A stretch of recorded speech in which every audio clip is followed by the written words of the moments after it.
As of the making of this video, we're still weeks, maybe even months away from being able to go back to some degree of normal in our lives because of the threat of this coronavirus. It's definitely been strange, but it has taught us something that I've heard from multiple people. See, in some ways right now, life feels simpler because we can clearly see what really matters. Our priorities have changed and our focus is on things that may have previously taken a back seat.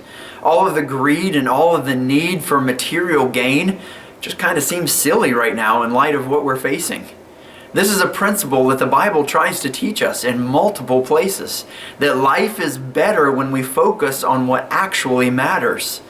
In the context of warning Timothy about false teachers, Paul tells him the following: "Yet true godliness with contentment is itself great wealth. After all, we brought nothing with us when we came into the world, and we can't take anything with us when we leave it. So if we have enough food and clothing, let us be content." Contentment. I think that's what so many of us are learning right now. God is using this pandemic to show us that we can return to the basics and not be so worried about status or prestige in our lives.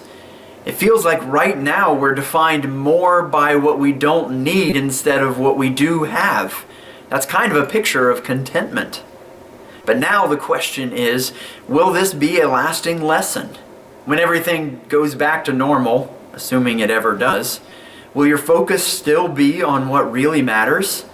The same principle works even when there isn't a pandemic. Paul goes on, "But people who long to be rich fall into temptation and are trapped by many foolish and harmful desires that plunge them into ruin and destruction. For the love of money is the root of all kinds of evil, and some people craving money have wandered from the true faith and pierced themselves with many sorrows." How much of our lives has been spending money we don't have to buy things we don't need, to impress people we don't really even like that much? Isn't it a little refreshing to be out of that cycle right now?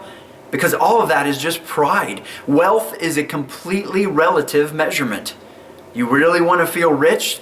Then move to a poorer neighborhood. You'll suddenly be rich without making any more money. That shows that this is just pride. And this pride will always end in sorrow. So how can we lock this lesson in and make sure it sticks long after this coronavirus scare is over? Paul later tells Timothy to teach rich people the following, and let's be honest, you fit into that category if you're watching this video. Paul says this: "Teach those who are rich in this world not to be proud and not to trust in their money, which is so unreliable. Their trust should be in God, who richly gives us all we need for our enjoyment. Tell them to use their money to do good. They should be rich in good works and generous to those in need, always being ready to share with others. By doing this, they will be storing up their treasure as a good foundation for the future, so that they may experience true life." According to this instruction, I see three things that we need to do. Number one, trust God, not wealth. Number two, use what you do have for good. And number three, enjoy true life. For many of us, God is using this time to focus our lives. I hope and pray that it is truly changing us and it isn't just a temporary attitude. So make sure your trust is in God, not any of your idols, especially money. And if you have enough to share with others right now, I encourage you to give. Do some good with that money. If you're local looking for a place to give, I'll leave information down in the description for our local food pantry and homeless shelter. If you live somewhere else, look for opportunities around you. And then finally, enjoy life. Paul tells us that God has given us everything we need for our enjoyment.